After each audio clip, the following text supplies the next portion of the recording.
Pessoal, vamos falar agora de responsabilidade do presidente da República, tá? O artigo 86, primeiro a gente tem que te situar, né? O artigo 86, ele vai tratar de dois tipos de responsabilidade do presidente da República. Uma responsabilidade administrativa, por crime de responsabilidade, e uma responsabilidade penal, por crime comum, tá? Crime comum e crime de responsabilidade. Dentro dessas duas vertentes, a gente está aqui tratando apenas da esfera administrativa e da esfera penal. Eu não vou falar da responsabilidade do presidente da República Civil, por exemplo, por um dano moral, ou enfim. Isso daí fica lá na esfera civil, primeiro grau, juiz, tudo normal, sem nenhum tipo de prerrogativa. O presidente da República, portanto, só goza de prerrogativa quando ele estiver sendo responsabilizado na esfera administrativa, por crime de responsabilidade, ou na esfera penal, por crime comum. Fechou? Muito bem. Nesses dois casos, tanto faz esse crime de responsabilidade, tanto faz esse crime comum, ele precisa necessariamente que a Câmara dos Deputados, por 2/3 dos seus membros, autorize, tá, os órgãos competentes a declarar essa responsabilidade. No caso de crime comum, ou a responsabilidade penal do presidente da República, tá? Também pode vir assim na tua prova. O órgão competente é o STF, tá? No caso de crime de responsabilidade,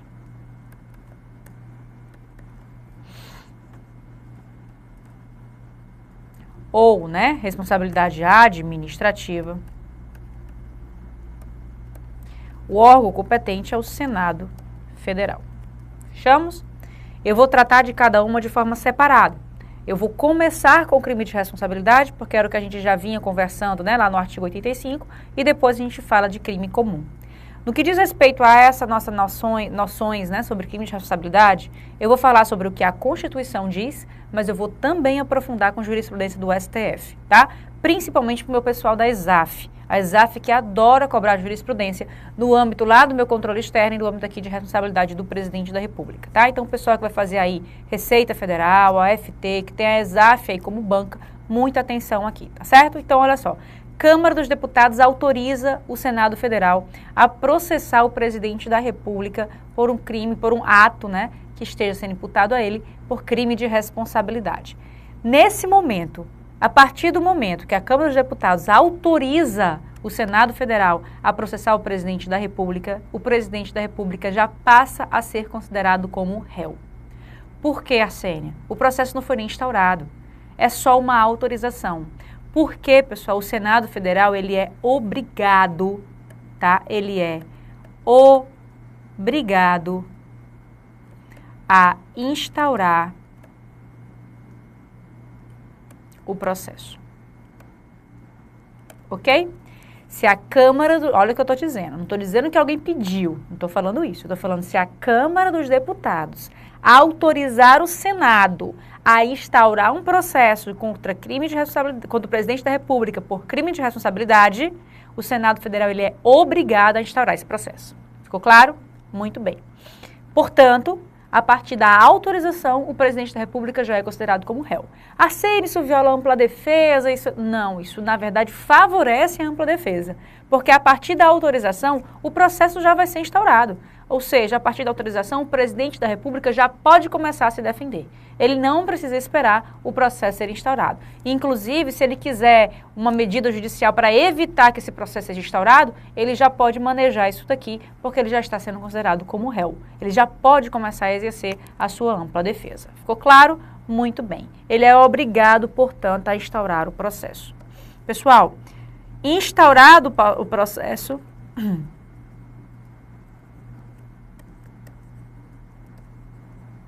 vai acontecer, o presidente da República será suspenso de suas funções por 180 dias, tá?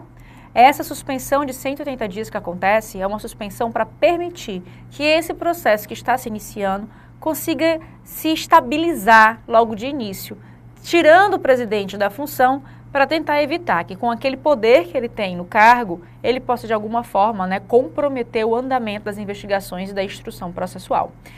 enfim, né, como se isso fosse necessário, como se ele não pudesse fazer isso fora do seu cargo. Mas é justamente para tentar deixar o legislativo um pouco mais tranquilo em manter, né, o trâmite regular desse processo dentro do Senado Federal. Esgotado o prazo de 180 dias e o meu processo não terminou, o que acontece? O presidente retoma as suas funções, tá? Ou seja, o prazo de 180 dias, ele não se prorroga, ele não se interrompe e nada vai impedir que o presidente retome as suas funções quando ele vier a terminar. Pode ter prova ainda a ser produzida, pode ser necessidade de se manter ele daquele jeito, mas ele vai retornar à função. Acabou 180 dias, ele volta com tudo, tá bom? Muito bem. Terminou aí o meu prazo de 180 dias, o presidente volta às suas funções, se o processo não estiver tramitando, ele continua tramitando. No dia que ele estiver pronto para julgamento, ou seja, no dia que tiver todas as fases já tiverem sido feitas e elaboradas, né, e produzidas, as provas, ouvido todo mundo que precisava ouvir, vai ser marcada uma data para julgamento do presidente da República. A fase de julgamento, ela se dá no plenário do Senado Federal, tá? Vai ser lá no STF. A fase de julgamento, portanto, ela vai se dar... Ela vai se dar no STF. No STF não, desculpa. Ela vai se dar no Senado... Foi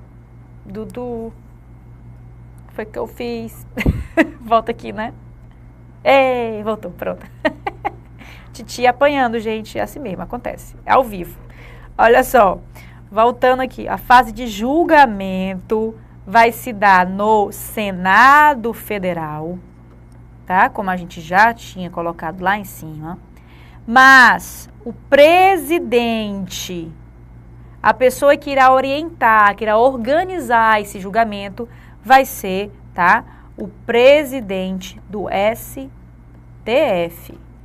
Ou seja, o judiciário vai para o legislativo, para que o legislativo julgue o executivo. Os três poderes estão envolvidos nesse momento. O presidente do STF lá no Senado Federal presidindo a sessão de julgamento, tá?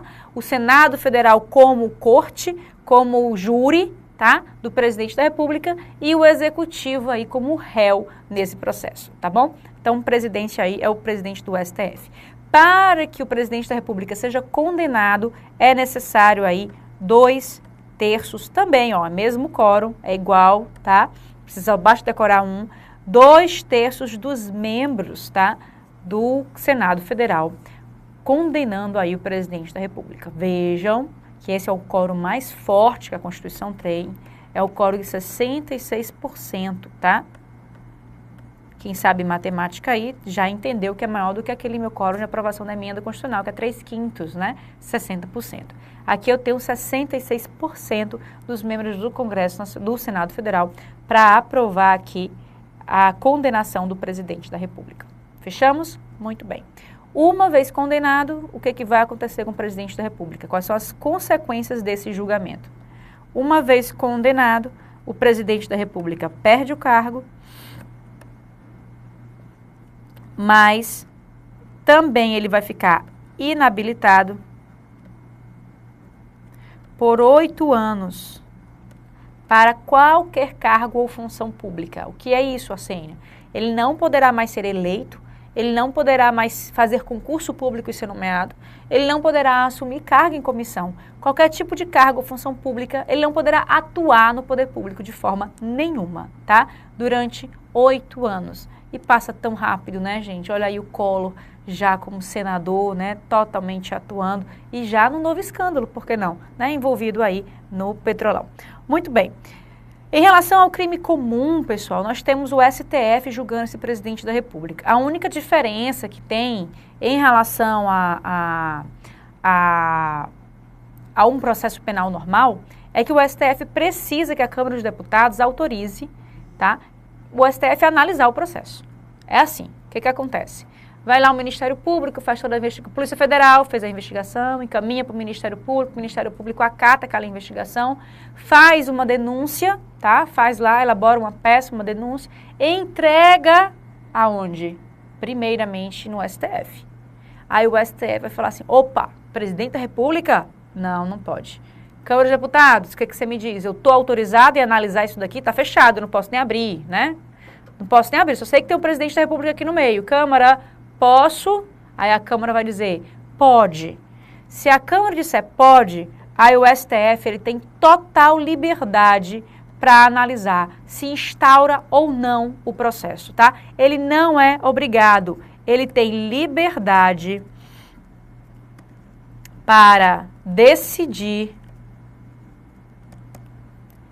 se instaura o processo crime. Tá? Então é diferente do Senado Federal, que é obrigado. A Câmara, o Senado, o STF não é obrigado. Por que, Arsênia? Por conta da independência dos poderes. Câmara dos Deputados é legislativo. Autorizando o próprio legislativo, pode haver subordinação sem problema alguma. Agora, se a Câmara dos Deputados autorizasse e isso fosse uma obrigação, uma imposição para o STF instaurar, aí eu tenho uma violação frontal à minha independência dos poderes. Então, a Câmara dos Deputados autoriza para o STF analisar se instaura ou não instaura o processo crime. Cabe a ele definir se há ou não há justa causa penal, se há ou não há condições da ação penal para se iniciar ali um processo, tá certo? Então, uma vez analisado, se o STF entender, tá? Olha aí, ó, se for instaurado,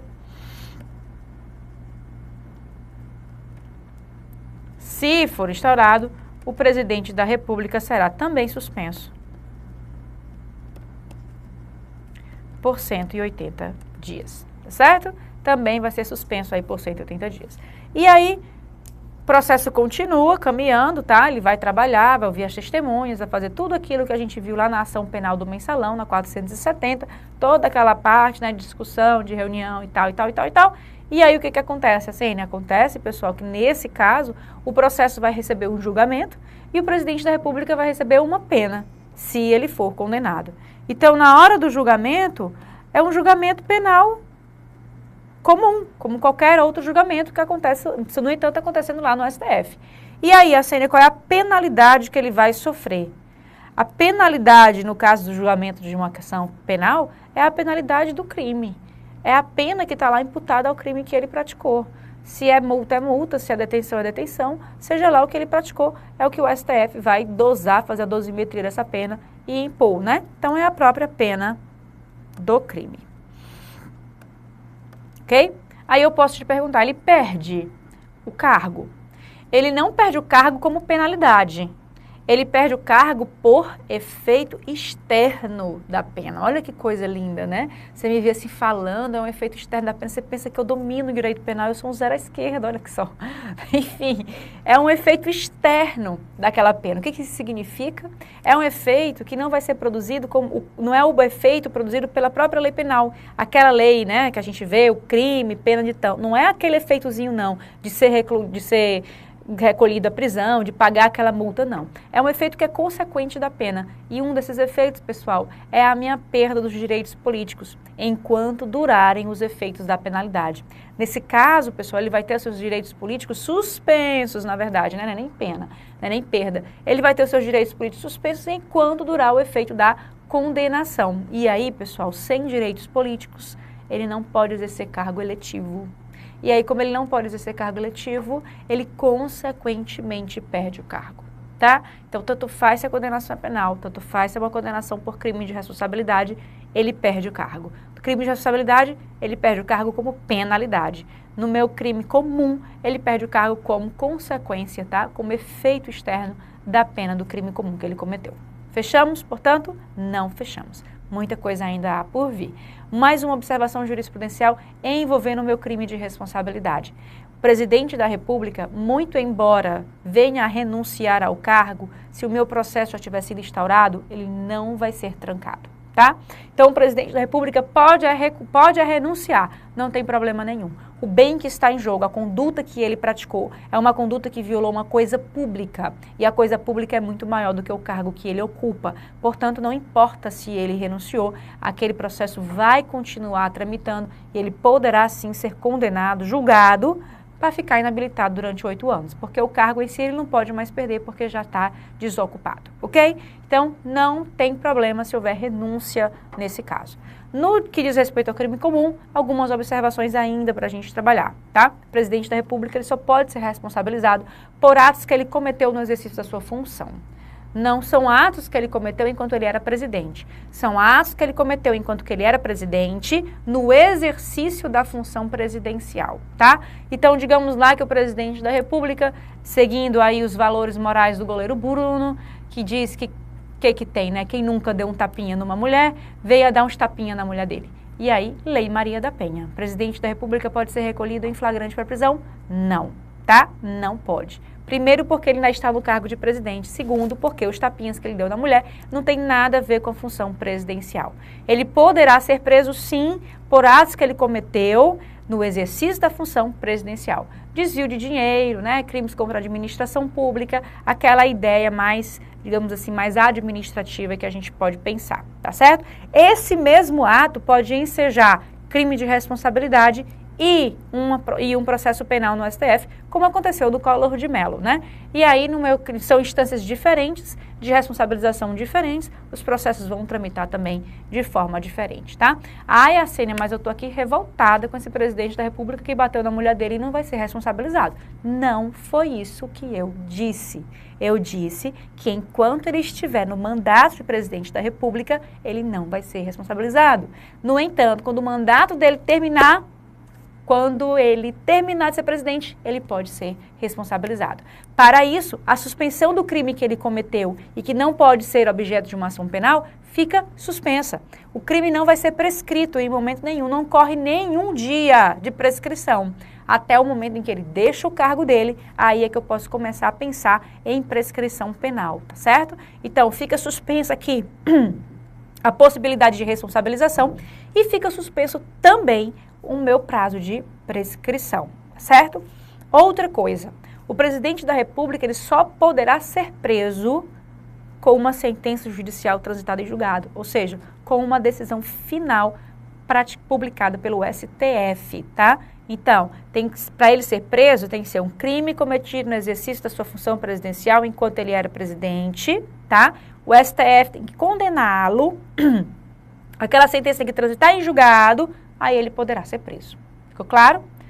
Por que eu estou falando isso? Porque nenhuma das prisões cautelares, flagrante, não vou entrar aqui na discussão se flagrante ainda é cautelar ou não, estou colocando ela como cautelar para poder entrar na exemplificação, flagrante, preventiva e atemporária, nenhuma das três ele poderá sofrer. Ele não é preso em flagrante, ele não é preso cautelar, ele não é preso temporariamente, ele não é preso preventivamente. Ele só vai ser preso por uma sentença judicial transitada em julgado. Ficou claro? Antes que as suas sobrancelhas deem volta uma na outra, que a sua boca fique mais torta do que já está, porque você não está gostando nada dessas prerrogativas, eu tenho certeza, né?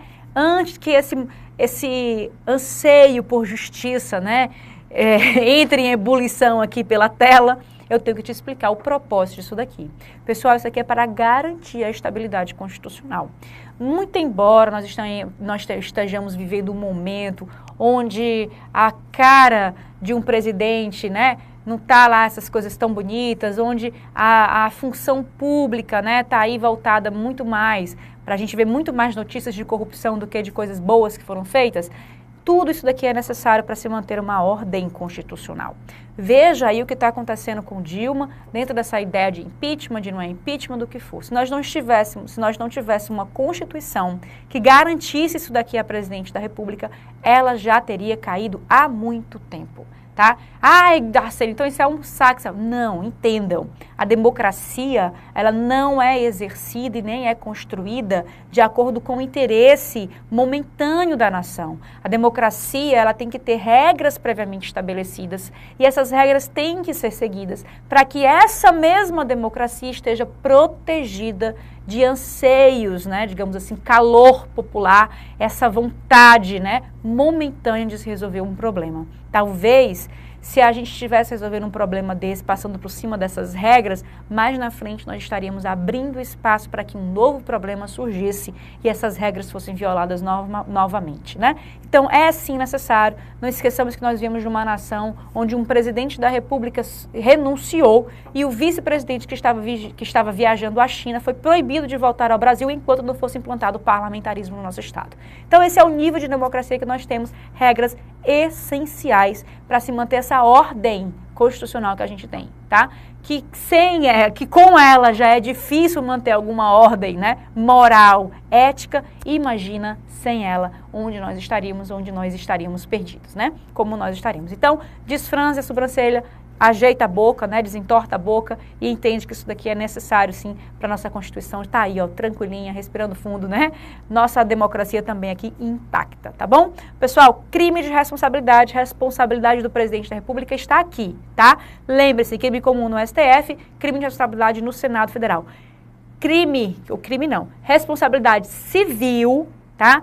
Dano moral, ação civil pública, ação popular contra o presidente da República, primeiro grau, juiz de primeiro grau, um juiz federal, um juiz estadual, enfim, dependendo de quem seja. Jamais fora por prerrogativa, como acontece aqui no crime comum, tá? Se for civil, ação popular, ação civil pública e qualquer tipo de indenização, primeiro grau, não tem qualquer prerrogativa. Ficou claro? Responsabilidade do presidente, portanto, ó, fechado. Continuando, nós temos que falar aqui ainda, tá? Dos ministros de Estado que nós já falamos, dos conselhos, tá?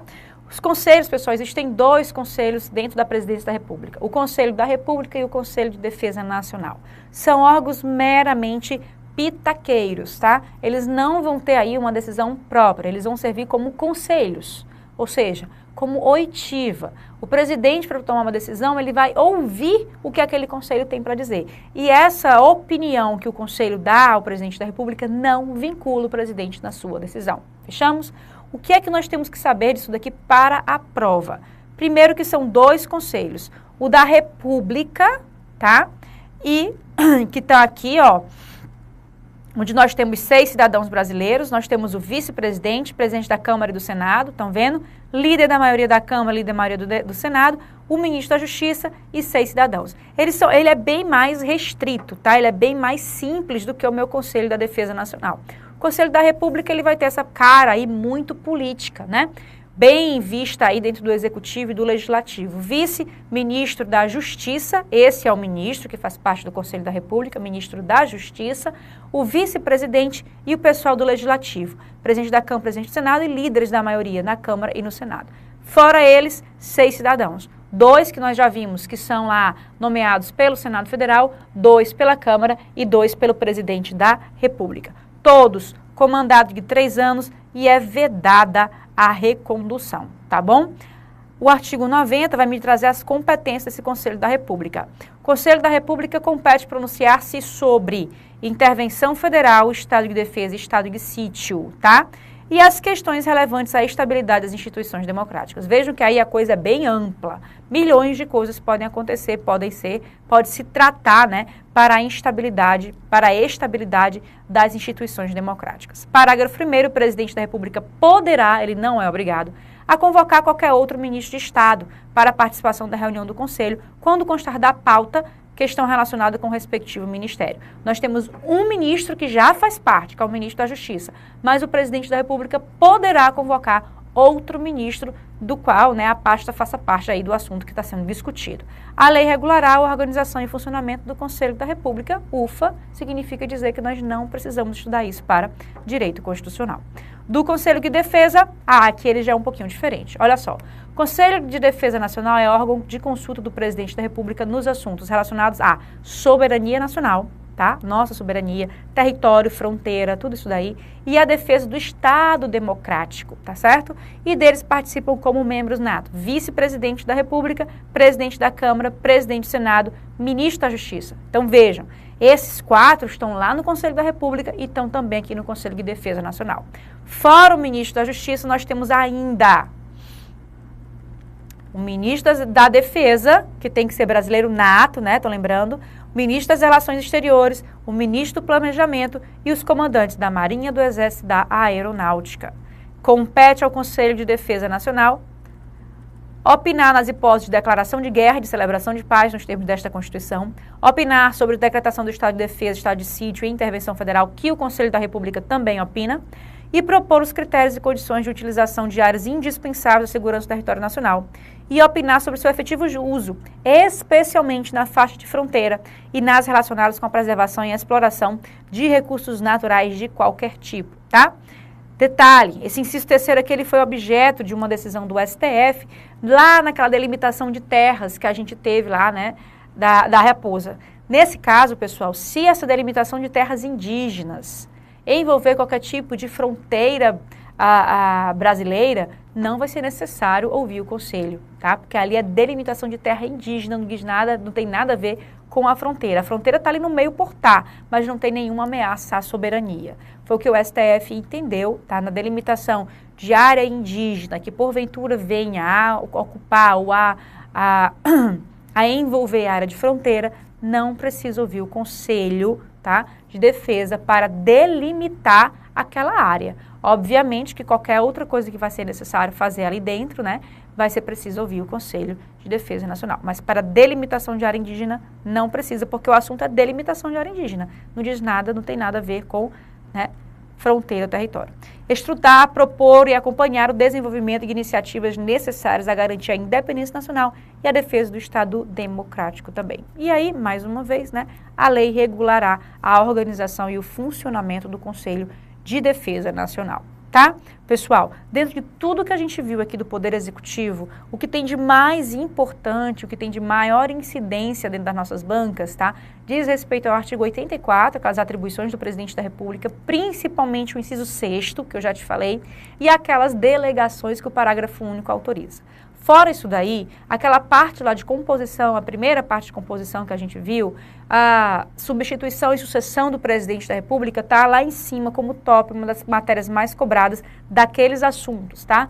Depois disso daí a gente vai ver as regras de eleição e a autorização para a viagem, né? Para a autorização a partir de 15 dias, ou seja, com 16 dias, né? Ausências acima de 15 dias. Então, dentro disso tudo, leia a Constituição Federal e resolva a questão. Aqui você não precisa ir para livro, tá certo? As bancas vão ficar com o texto da Constituição. Dê uma lida, tá? Na Constituição Federal e resolva a questão. Se você for fazer prova, tá? Se você for fazer prova para a Receita Federal ou para a Polícia Federal, dá uma lida aqui um pouquinho com mais cuidado, com mais carinho, tá? Porque realmente aí você vai ter o executivo, teoricamente, né, é para ser o executivo com um grande interesse, né, de análise, justamente por conta da sua atuação. Então, dê aí uma analisada, vejam, né, essas competências do Presidente da República. Se tiver interesse de pegar um resumo, alguma coisa aí para dar uma lida, dê uma lida também, mas o importante mesmo é resolver a questão e ler a Constituição Federal. Garanto aí que 80% das questões vão estar abordadas aí no próprio texto constitucional e justamente com as nossas aulas e as pontualidades que eu falei, né, jurisprudenciais, para vocês já estão aí bastante encaminhados para poder gabaritar qualquer questão envolvendo Poder Executivo, tá bom? Próxima aula a gente começa a falar sobre Poder Judiciário. Respirem fundo, tá? Que a matéria é grande, nós vamos conversar bastante sobre o Poder Judiciário e também é um assunto que você precisa ler a Constituição Federal. Ninguém estuda Poder Judiciário por livro, tá certo? Você estuda Poder Judiciário lendo a Constituição Federal. Tem que ler a Constituição Federal e se atentar aos detalhes que nós iremos mostrar aqui para vocês nas nossas aulas, tá certo? Até já já, agora com o Poder Judiciário. Até mais.